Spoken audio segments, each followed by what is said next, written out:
1절부터 11절까지 말씀드렸습니다. 사사기 3장. 그래서 363면 사사기 3장 1절부터 11절.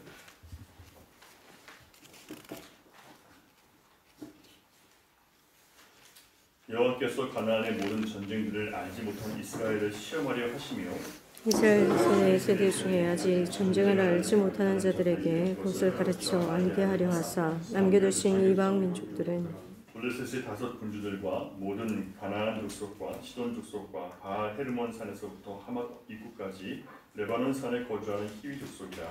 남겨두신 이 이방 민족들로 이스라엘을 시험하사 여호와께서 모세를 통하여 그들의 조상들에게 이르신 명령들을 순종하는지 알고자 하셨더라. 그러므로 이스라엘 자손은 가나안 족속과 헷 족속과 아모리 족속과 브리스 족속과 히위 족속과 여부스 족속 가운데에 거주하면서 그들의 딸들을 맞아 아내로 삼으며 자기 딸들을 그들의 아들들에게 주고 또 그들의 신들을 섬겼더라. 이스라엘 자손이 여호와의 목전에 악을 행하여 자기들의 하나님 여호와를 잊어버리고 바알들과 아세라들을 섬긴지라. 여호와께서 이스라엘에게 진노하사 그들을 메소포타미아 왕 구산 리사다임의 손에 파셨으므로 이스라엘 자손이 구산 리사다임을 8년 동안 섬겼더니 이스라엘 자손이 여호와께 부르짖음에 여호와께서 이스라엘 자손을 위하여 한 구원자를 세워 그들을 구원하게 하시니 그는 곧 갈렙의 아우 그나스의 아들 온니엘이라. 여호와의 영이 그에게 임하셨으므로 그가 이스라엘의 사사가 되어 나가서 싸울 때 여호와께서 메소포타미아 왕 구산 리사다임을 그의 손에 넘겨주심에 온니엘의 손이 구산 리사다임을 이기니라. 그 땅이 평온한 지 40년에 그나스의 아들 온니엘이 죽었더라. 사사기의 내용은 방황하는 사람들, 하나님과의 약속을 어기고 가나안 땅의 유익, 가나안 땅이 주는 그 행복을 기뻐하며 그것에서 해야 될 일들에 빠져서 영적인 유산들을 기억하지 않고 또 영적인 유산들을 다음 세대에게 가르치지 아니함으로 인해서 급속하게 타락하는 그런 이스라엘 백성들을 보게 됩니다. 하나님께서 복을 주셔서도 그 복을 누가 주셨고 또 지금 우리가 누리는 그 복이 어떻게 주어진지를 기억하지 않고 감사하지 않고 이것을 다음 세대에게 전하지 않으면요, 이 복은 급속하게 사라집니다. 이게 교회의 모습이에요. 하나님께서 교회를 세우시고 성도들을 영원하게 하셨을 때 그것은 전적으로 하나님이 하셨어요. 그런데 많은 교회에서 목회자들이 열심히 했기 때문에 또는 성도들이 열심히 섬겼기 때문에 열심히 기도했기 때문에 모든 영광을 다 사람으로 돌려버렸습니다. 그리고 하나님이 하신 일들을 마치 인간의 열심과 노력으로 이룬 것처럼 그렇게 거짓말로 성도들을 속여요. 그러면 기뻐하니까 사람들이. 그리고 교회의 주님을 자랑하는 게 아니라 교회의 거룩함, 교회의 수고, 교회의 헌신, 이게 머리 대신 예수 그리스도를 자랑하기 위한 게 아니라 자기 교회를 선전하기 위한 또 목회자의 의를 선전하기 위한 그런 잘못된 도구로 처박되어 버립니다. 그러면서 교회는 무너지기 시작해요. 이런 모습들을 바라보면서 사사기는 끊임없이 또다시 하나님은 그들을 불쌍히 여기셔서 부르짖을 때마다 한 사람을 보내십니다. 부르짖을 때마다 한 사사, 한 재판관을 보내셔서 그들을 통해서 바른 것을 깨닫지 못하는 자들에게 바른 것을 전해주는 그 역할을 감당하게 해요. 이것을 어떤 한 사람이라고 보시면 안 되고요. 성령 안에서 하나님의 말씀을 분별하고 성령 안에서 하나님 말씀을 증거하는 그 한 사람을 통해서 하나님이 이 일을 하셨다는 거예요. 근데 그게 그 말을 들을 때까지 얼마나 그 사람들이 고통을 당해야 그 말을 듣냐 이거예요. 그러니까 아직도 한국 교회는 배가 불러요. 아직도 누리는 게 많아요. 그래서 정말 가난한 마음으로 주님 앞에 전적으로 매달리고 부르짖어 기도하는 이런 모습들이 너무나 사라져 버렸습니다. 주님밖에 없다는 그런 소명의식이, 소망이 이제 없어요. 그냥 그게 아니면 뭐 이렇게 살면 되지 뭐. 너무 이 대안들이 많습니다. 우리 인간 안에. 주님밖에 길이 없다고 하시는데 오직 예수 100번 외치면 뭐예요? 우리 삶이 오직 예수가 아닌데 이걸 회복하지 못하면 교회는 소망이 없습니다. 왜? 머리 대신 예수님을 잃고 꼬리들이 뭘 할 수 있습니까? 우린 꼬리인데 꼬리들이 뭘 할 수 있냐 말이에요. 근데 항상 교회는요, 힘센 꼬리들이 항상 앞다투어 자기 색깔들을 드러내고 결국 교회를 멸망당하는 것 같아요. 네덜란드의 유명한 화가 고흐는 인생 내내 많은 실패와 좌절을 겪었던 사람이에요. 목사의 아들이었는데 목사의 아들로 태어났지만 아버지는 굉장히 존경스러운 목사님이었고 그도 아버지를 되게 존경합니다. 시간이 지나면서 이 교회라는 곳과 또 많은 목회자들을 경험하면서 정말 실망하고 깊은 갈등과 방황을 하게 됩니다. 그래서 그 전도자의 길을 포기하고 자기가 원했던 그 그림을 그리는 일을 다시 합니다. 그 역시 목회자가 되기 위해서 전도사 양성 학교에 다니기로 했었어요. 하루는 아이를 임신하고 버림받은 창녀 하나를 자기 집으로 데려와서 살게 됩니다. 자기 집에 일부를 내어주고 자기 빵을 조금 나눠주므로 한 생명을, 버려진 여인을, 그리고 그 버려진 여인 안에 있는 뱃속에 버려진 아기를 돌볼 수 있는 것이 자기의 굉장히 큰 그런 어떤 그 그리스도의 마음이라고 생각하고 실천한 겁니다. 근데 후원자인 동생이 이 고흐는 자기가 살아있을 때 그림을 굉장히 많이 그렸는데 그림이 딱 한 장 팔리고 하나도 안 팔렸어요. 이해받지 못했죠. 그래서 동생이 늘 후원해주는 그런 삶을 살았는데 동생이 후원해주니까 자기도 후원받는 주제에 누구를 또 데려다 살아요. 그러니까 마음에 들지 않는 거죠. 동생도 참 신실한 사람이에요. 하나님 경외하는 사람인데 형 그러지 마라. 그리고 형에 대한 좋지 못한 판단을 또 창녀를 집에 들였으니까 좋지 못한 판단을 듣게 될 것이다. 하지 마라. 그 일로 동생이 형도 그렇게 어려우면서 결국 형은 그 여인에게 배신당할 거다. 이런 말을 충고합니다. 그러자 고흐는 동생에게 이렇게 말을 합니다. 나중에 실제로 이 여자가 떠나버려요. 아기를 낳고 아기를 잘 돌봐줘서 정말 자기 아기처럼 아끼고 잘 돌봐줬는데 아기를 데리고 떠나버립니다. 그때 동생이 형한테 고흐에게 편지를 보내면서 후회할 것이다라고 했던 그것에 대해서 또 후회한 것에 대해서 이렇게 얘기합니다. 버림받은 여자를 도와주는 것과 버림받은 여자에게 버림받는 것 중 어느 것이 더 주님을 닮은 것인가?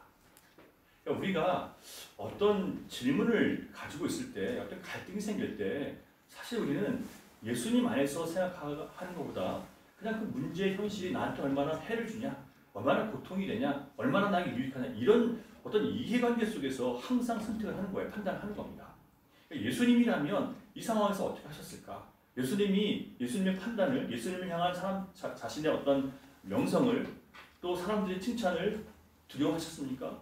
예수님은 청년들과 함께 식사하시고 죄인들과 함께 식사하시면서 그들을 돕는 것을 주님은 보여주셨어요.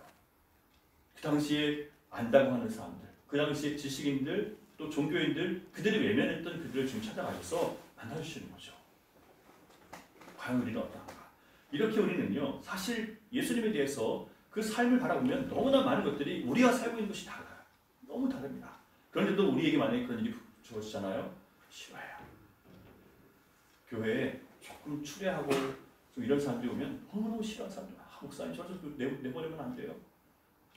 왜 저런 사람들 와서 교회 이미지 흐리게 만들어요, 목사님. 과연 여러분 그런 교회에 예수님께서 기뻐하시는 교회일까요? 근데 우리는 나도 모르게 저런 사람들 교회 오면 교회가 이미지가 안 좋아져요. 우리의 마음이 어떤지 한번 돌아봐야 됩니다. 그런 갈등 속에서 과연 우리는 주님의 마음을 선택하고 살아가는가? 여러분 우리는요 굴복되지 않은 성향, 주님께 굴복되지 않은 성향과 기질이 있습니다. 우리의 취향, 우리의 감정은 아직 주님께 온전히 굴복되지 않았어요. 우리의 헛된 이상 그리고 교만한 마음이 온전히 굴복되지 않았습니다. 그래서 우리로 하여금 끊임없이 갈등하게 하는 삶이 있어요. 시험이 와요. 주님과 다른 길을 걷게 하고 다른 결정을 하게 만드는 그런 내 자아가 여전히 우리 안에 있단 말이에요. 강력하게 그것도. 주님은 성도들의 인생 가운데 찾아오셔서 결국 무엇이 참된 길이냐, 무엇이 세상적인 길이냐를 마침내 알게 해주시기 위해서 우리 삶 가운데 많은 시험거리들을 내버려주십니다. 사실은 우리가 버려둔 거죠. 어제도 말씀드린 것처럼 내가 정복해서 싸워야 될 내 영적인 내 안을 살펴보지 않고 항상 바깥을 보는 거죠. 바깥을 바라보며 내 자신을 보지 못하고 맨날 다른 사람들 잘못만 들여다보이는 거예요. 비판하고 불평하고 원망하고 결국 자기 자신을 보지 못하기 때문에 온전히 정복하지 못하고 살아가는 거예요. 자기 안에 있는 내면들을. 주님은 가시와 올무를 남겨두십니다. 우리 인생 가운데 나를 찌르고 나를 괴롭히는 그런 올무들이 끊임없이 있어요. 그러므로 우리가 잘못된 선택, 또 실수, 후회, 절망, 방황에서 바르게 선택할 수 있도록 우리를 가르쳐 주시는 것이 바로 사실은 우리가 놓치고 있는 많은 갈등의 요소들, 우리를 괴롭히는 올무, 찔레 이런 것들이 가시 같은 것들이 우리를 오히려 하나님 앞에 바르게 서게 만드는 거예요. 자, 그렇다면 하나님은 어떻게 우리로 하여금 왜곡되고 비틀어지고 교만하고 너무나 감정적인 우리 자아를 깨트려서 진리의 길로 들어가게 하실까? 그 방법을 오늘 말씀에서 볼 수 있습니다. 첫 번째 1절을 보겠습니다. 읽을게요. 시작. 여호와께서 가나안의 모든 전쟁들을 알지 못한 이스라엘을 시험하려 하시며. 자, 이게요, 우리가 사실은요 영적 전쟁을 할 줄 몰라요. 사실은 모든 것이 영적 전쟁과 관계가 있는데 이 땅을 살아가면서 눈에 보이는 문제 자체가 문제라고 생각하는 거죠. 그 뒤에 있는 영적인 배경을 알지 못하는 거예요. 그 영적 배경은 뭐냐면 아직도 주님 앞에 온전히 굴복되지 못한 나예요. 어떤 문제 앞에서 초조해하고 불안해하고 염려하고, 이게 뭐냐면 아직도 말로는 주님을 인정하고 믿는다고 하지만 다스리시는 주님을 향한 온전한 믿음이 나는 실제적인 삶 속에서 없는 거예요. 그러니까 이런 실제적인 믿음을 갖게 하시기 위해서 그런 시험들이 우리에게 찾아옵니다. 그러면 그 시험 자체가 문제가 아니라 그 영적 전쟁에서 싸워서 이겨본 적이 없는 내가 문제인 거죠. 그런데 우리는 그 영적 전쟁에서 지고 있는 나를 보지 못하고 문제가 문제라고 생각하는 겁니다. 문제가 문제가 아니라 그 영적 전쟁에서 무너지고 있는 내가 문제인 거예요. 아직도 미워하고 있고 아직도 원망하고 있고 하나님을 향한 온전한 신뢰를 두지 못하고 그저 초조하고 그저 불안하고 그저 긴장하고 염려하고 하나님이 나와 함께 하심을 말로는 고백하지만 주님과 함께 걷지 못하고 있는 나를 바라보면서 주님 내가 이렇게 아직도 온전치 못합니다. 이걸 누가 깨닫게 하세요? 문제들이 깨닫게 하는 거예요. 내 바닥이 어딘지를 보게 하십니다. 참 나는 괜찮은 목회자인 줄 알았는데 아닌 것을 계속 드러나게 하시는 거예요. 나는 바른 길을 가고 있다고 생각했는데 절대 나 혼자는 갈 수 없다는 것을 끊임없이 보여주십니다. 그래서 여러분 우리가 절대 신자는요 자기 자신에게 자신감을 가지시면 안 돼요. 내가 주님 앞에 굴복되지 않으면 나는 잘못된 길을 선택할 수밖에 없다는 것을 우리가 알아야 되는데 참 너무 자신만만한 사람들이 많아요. 왜? 회사에서 성공하니까. 내가 하는 원하는 대로 다 되니까, 뜻대로 되니까, 일들이. 그것을 이루시는 주님을 바라보지 못하고 마치 내가 잘해서 하는 것처럼 생각하는 거예요. 여러분, 전쟁을 가르치십니다. 영적 전쟁을 가르치세요. 평안과 안정을 빼앗겨 보아야 내가 잘못된 선택을 했구나 그때 알 수 있습니다. 하나님은 그 백성이 싸울 줄 아는 백성이 되기를 원하십니다. 여러분 싸울 줄 알아야 돼요. 거짓된 평화에 속아서 그냥 좋은 게 아니라 때로는 갈등하고 싸워서 불편한 가운데 들어갈 수도 있어요. 그런데 그것이 내 감정적인 싸움이 돼서는 안 되죠. 영적 싸움이 돼야 되는 거예요. 잘못된 길을 가는데도 자기 인생이 내내 편안하고 큰 문제가 없다면 자기가 잘못하고 있는 줄 모르게 됩니다. 내가 자꾸 어떤 사람과 갈등이 생기고 문제가 생겨야 내게 뭔가 문제가 있다는 것을 알게 되지 절대 못 깨달아요. 나는 잘하고 있는 줄 알아요. 항상 저 사람이 문제인 줄 알고 있었어요. 그런데 내가 주님 안에서 말씀을 통해서 점점 나를 부수기 시작하잖아요. 그러면 내 문제가 더 잘 보이기 시작하는 거예요. 부부 간의 전쟁, 부모와의 전쟁, 자녀와의 전쟁, 교사와 학생 간의 전쟁, 직장에서도 사장과 종업원 간의 전쟁, 동료나 형제 자매의 전쟁, 고부 간의 전쟁, 껄끄럽지 못하고 평안하지 못한 환경들이 끊임없이 우리에게 밀려와요. 교회 안에서도 마찬가지고요. 하나님은 우리 각자의 길을 고치시기 위해서 그런 갈등과 충돌과 이해가 상충되는 일들을 우리 삶 가운데 일어나게 하시는 거예요. 허락하시는 거죠. 그런데 거기에는 결국 누구의 잘못이 있어요? 아직 온전히 주님 앞에 돌이키지 못한 주님의 성품을 온전히 담지 못하고 있는, 그것을 내가 닮아가야 될 것으로 따라가지도 않고 있는 나의 모습을 드러나게 하시는 거예요. 거듭나지 않은 사람이 성경을 배우면 이것이 나의 얘기처럼 들리지 않습니다. 남의 얘기, 항상 다른 사람 생각나요. 와, 그 사람 그래 그때 그랬어. 거듭남이라는 것은요, 말씀을 자기를 보는 거예요. 항상 남이 생각나요. 물론 여러분, 다른 사람들에게 위로해줄 말씀이 생각날 때가 있어요. 그리고 그런 사람을 교훈해줄 때가 있습니다. 하지만 먼저 자신을 비춰보지 않고 다른 사람들을 판단하잖아요. 그러면 그것이 절대 그 사람에게 여러분이 얘기해도 유익이 되지 않아요. 내 허물이 얼마나 큰지를 내가 알지 못한 상태에서 다른 사람들의 허물을 얘기하면 하나도 유익되지 않습니다. 여러분, 우리도 각자 평가받는 게 있어요. 그런데 내가 만약에 누구 앞에서 이게 문제인 것 같아요 그러잖아요. 그러면 항상 상대방이 뭐라고 생각하냐면 너는 문제가 없어 내가 가만히 있지 않냐. 마지막으로 같은 게 되게 돼 있어요. 문제 없는 사람이 어디 있어요. 그런데 나도 모르게 그냥 그렇게 얘기하고 있는 거죠. 여러분 3절을 보면 주님은 전쟁을 알지 못하는 자들에게 전쟁을 가르쳐 알게 하시기 위해서 뭐 하셨대요? 이방 민족을 남겨주셨대요. 뭘 가르치기 위해서? 전쟁을 모르는 사람들. 그냥 다 원래 주어진 것처럼 생각하는 사람들. 여러분, 전쟁을 겪지 않은 저와 같은 세대, 뭐 6.25 전쟁, 뭐 이런 거 다 모르고서는 자랐으니까. 근데 전쟁을 겪지 않은 세대는요, 그 평화의 가치를 잘 모르는 거죠. 그래서 하나님은 그런 전쟁이 있다 하지 않더라도 우리 대한민국 안에 얼마나 갈등이 많습니까? 정말 같은 이 좁은 나라 안에서도 뭐 지역 특색 또 뭐 남도 뭐 북도 또 좌우해서 얼마나 많은 이 갈등이 있단 말이에요. 왜 그럴까요? 그게 우리의 이 하나 되지 못하는 어떤 개인적인 성향이나 또 문제나 또 이념적인 가치나 차이가 있다는 것을 우리가 보여주는 거죠. 그래서 우리는 계속 영적 전쟁을 하고 있는 거예요. 편안한 게 아닌 거죠. 이스라엘의 불순종은 결국 옆구리의 가시와 우상의 올무를 자라게 합니다. 하나님은 그 땅을 정복하지 않은 죄악의 씨앗들이 자라서 결국 자기들을 치는 원수가 되도록 그것이 자기를 치러 달려오도록 그냥 허락하십니다. 여러분, 우리의 불순종이 결국 우리의 갈등과 우리의 괴로움이 된다는 뜻입니다. 하나님은 이방인들을 남겨두신 목적에 대해서 4절에 기록하고 있는데요. 4절 같이 읽겠습니다. 시작. 남겨두신 이 이방 민족들로 이스라엘을 시험하사 여호와께서 모세를 통하여 그들의 조상들에게 이르신 명령들을 순종하는지 알고자 하셨더라.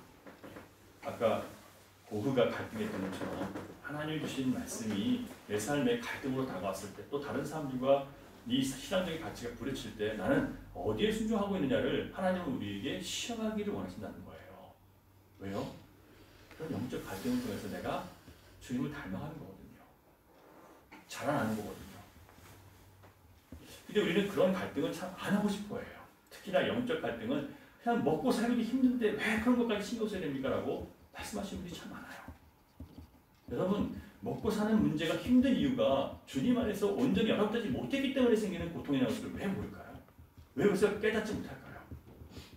그냥 먹고 사는 문제만 해결되면 되는 줄 알아요. 여러분, 먹고 사는 문제가 해결돼 봤잖아요. 해결돼 봤는데 다시 또 그 문제 또 돌아와요. 언젠가는요. 그리고 된 것 같은데 또 모자라고 또 부족하고 끊임없이 이 삶의 문제는요 반복돼서 돌아옵니다. 왜 그럴까요? 아직 내가 그것을 온전히 해결하지 못했다는 거예요. 시험거리를 허락하시는 이유, 우리의 믿음은 시험을 통해서 드러나기 때문에 그래요. 우리 믿음이 정말 하나님께 속해 있는 믿음이냐, 아니면 흔들리는 믿음이냐, 헛된 것을 의지하는 믿음이냐, 어디에 붙잡혀 있냐에 따라서 넘어지기도 하고 견디기도 해요. 대부분의 성도들은 이것을 시험이라는 것을 알고 있어요. 그런데 그 시험의 목적인 하나님 명령들을 순종하는 방향으로 가지 않습니다. 6절 보겠습니다. 같이 읽게요. 시작.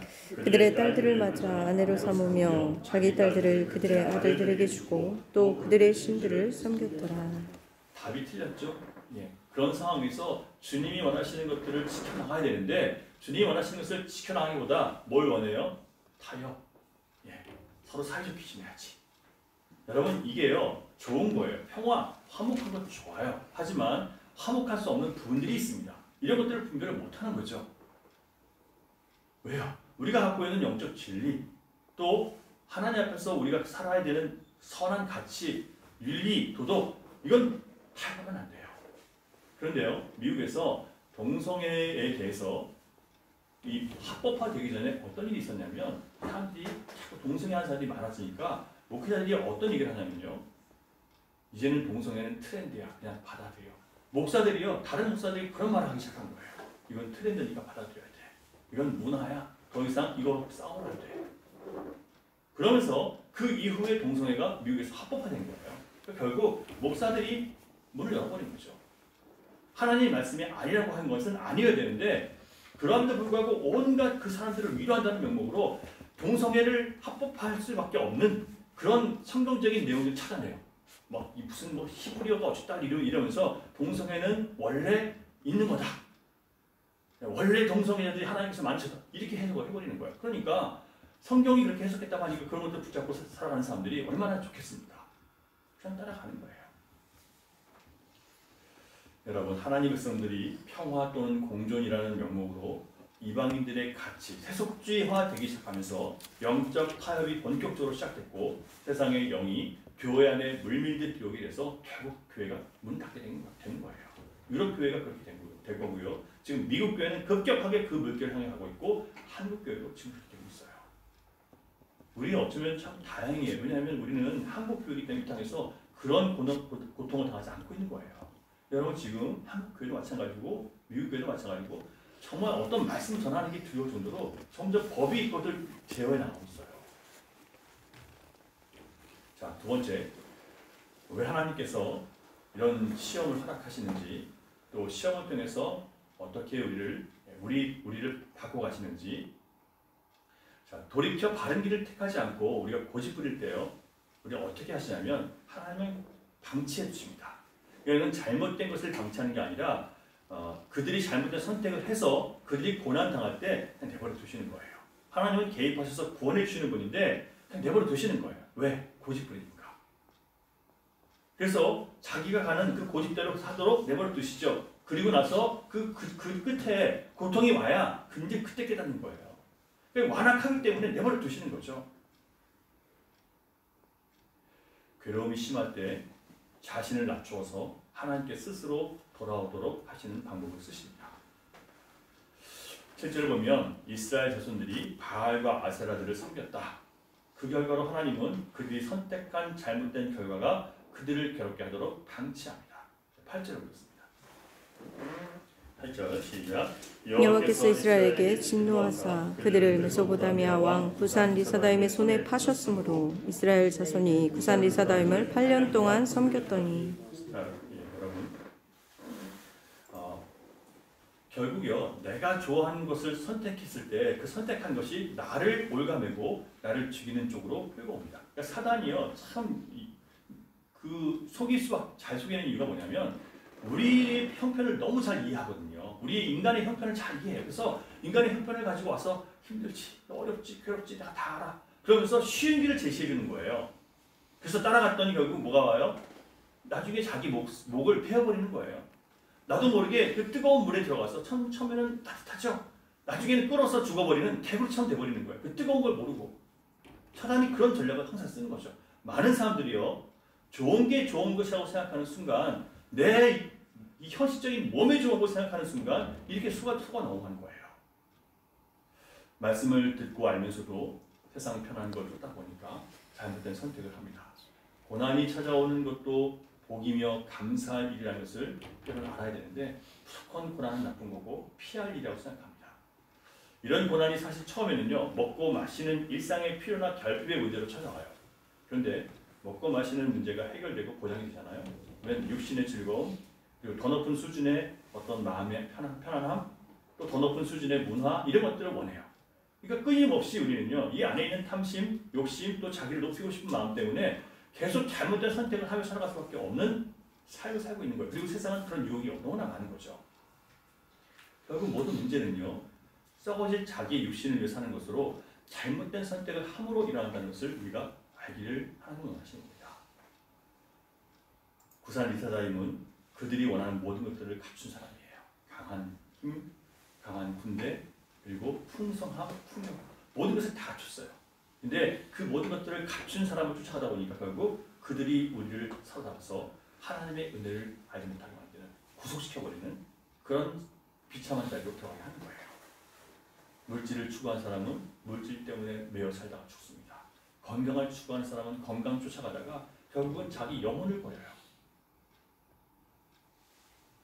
끊임없이 자기의 성공, 나의 안정, 나의 기쁨 그런 것들이요 결국 나를 영적으로 빈곤하게 만들고 추구하게 만드는 거예요.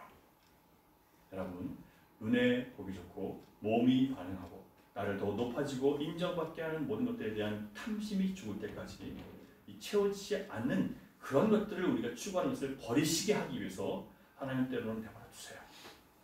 가보니까 아닌 걸 깨닫게 하시는 거죠. 그래서 말씀으로 돌아오게 하시는 겁니다. 이렇게 자기 육이 죽을 것 같이 괴로워졌으니까 이스라엘 백성들 어떻게 해요? 하나님께 부르시죠. 그때서야. 여러분 정말 안타까운 건요. 지금 자신의 영혼이 힘들고 괴롭잖아요. 근데 그거를 다른 육체적인 즐거움으로 대안을 찾고 거기서 즐거움을 누리는 사람은 너무 안타까워요. 전혀 그것은 자기 영혼에 유익하지 않아요. 점점 앞으로 안 좋아질 것을 추구하고 있는 거예요. 육신을 즐겁게 하는 것은요. 영혼을 자기 속이는 거예요. 그래도 나는 이걸 즐길 수 있으니까 괜찮아. 아니요. 육신에 더 이상 속으면 안 돼요.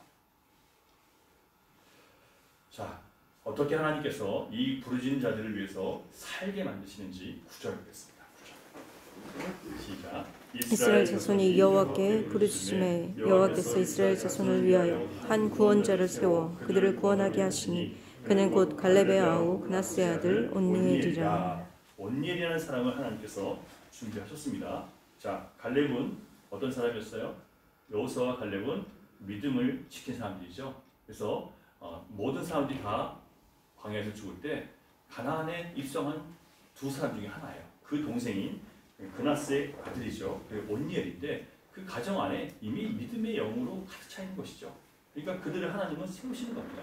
마지막 때 여러분 우리는요 믿음으로 사는 사람인지를 하나님 보시는 거예요. 그 말씀에 순종하고자 하는 마음이 있으십니까? 그 말씀에 나를 굴복시키는 마음이 있으세요? 그런 사람에게 하나님은요 뭘 보내세요? 9절 10절입니다. 시작. 여호와의 영이 그에게 임하셨으므로 그가 이스라엘의 사사가 되어 나가서 싸울 때 여호와께서 메소포타미아 왕 구산 리사다임을 그의 손에 넘겨주시매 온니엘의 손이 구산 리사다임을 이기니라. 자, 믿음으로 하나님의 말씀에 순종하고자 할 때 뭘 보여주신다고요? 하나님 영을 보시는 거예요. 그래서 하나님 영을 받으니까 어떻게 해요? 그때부터 이기는 겁니다. 죄악의 권세를 이기고 나 자신을 이기고 또 세상의 유혹을 이길 수 있는 힘이 어디 있습니까? 나에게는 없어요. 주님 앞에 부르시는 하나님, 내가 애써봤는데 안 되네요. 내가 힘써봤는데 안 됩니다. 주님, 나를 이기게 하실 수 있는 분은 이 모든 유혹에서 이 내 자아에서 나를 건지실 분은 성령님밖에 없으십니다. 하나님 나에게 이 믿음으로 살고자 하는 마음을 주사오니 주님 영을 부어주셔서 내가 감당할 수 있도록 하나님 도와주시고 성령의 능력으로 이기게 해주십시오라고 여러분 사도행전에 나오는 성도들처럼 기도하시는 거예요. 사도행전에 나오는 성도들은요 그렇게 기도해요. 성령의 능력으로 성령의 권능으로 성령의 지혜로 성령님께서 주시는 지혜로 그들을 계속 그렇게 얘기를 해요. 사도행전 보세요. 누가복음 보세요. 예수님은 성령을 따라서 그 모든 일을 하셨어요. 우리는 성령을 따라하지 않아요. 그래서 자꾸 내가 성령으로 살려고 할 때 못 살게 하는, 못 가게 하는 그런 장애들이 계속 나한테 있는 거예요. 내 안에서 나오는 것들. 여호와의 영이 임했을 때 온니엘이 이스라엘을 이끌 때 그때부터는 구산 리사다임을 이깁니다. 40년 동안 평안합니다. 내 자아나 세상의 정신과 가치관이 아니라 하나님의 영이 이끄는 사람 되기를 원한다고 기도하십시오. 하나님의 영이 이끄는 가정, 하나님의 영이 이끄는 교회, 하나님의 영이 이끄는 사회가 되면 좋겠다고. 그런 사람들이 세상에 퍼져서 하나님의 영을 통해서 그리스도의 빛을 발하는 그런 시대가 회복되면 좋겠다고. 적어도 이 아르헨티나의 한인 사회를 통해서 그리고 이 땅에 있는 교회들 가운데 이런 일들이 일어나게 해달라고 여러분 기도하셔야 됩니다. 지금요 한국, 미국 정말 이 사회가 급속도로 지금 이렇게 안 좋은 방향으로 흘러가고 있어요. 우리 아직 어떻게 보면요 이 이민교회는 뒤쳐져 있어요. 현대의 이 좋지 않은 흐름에 뒤쳐져 있어요. 이 다행이죠. 그래서 이 시대에 우리가 아직 세상과 갈등하고 충돌하고 이해가 상충되는 일들이 많이 있지만 그러나 여기서 우리는요 누가 우리 편이고 누가 상대 편이고 이걸 가리기 위한 게 아니라 하나님을 나의 왕이요 주권자로 모시지 못하고 사는 나를 깨닫고 이제는 절대적으로 내가 성령님께 매달려 살아야 되는 사람이라는 것을 고백하고 우리에게 주님 성령님을 우리 삶 가운데 계속 초대해야 되는 거예요. 주권을 드리는 거예요. 여러분 이 은혜를 기억하면 좋겠습니다. 기도하겠습니다.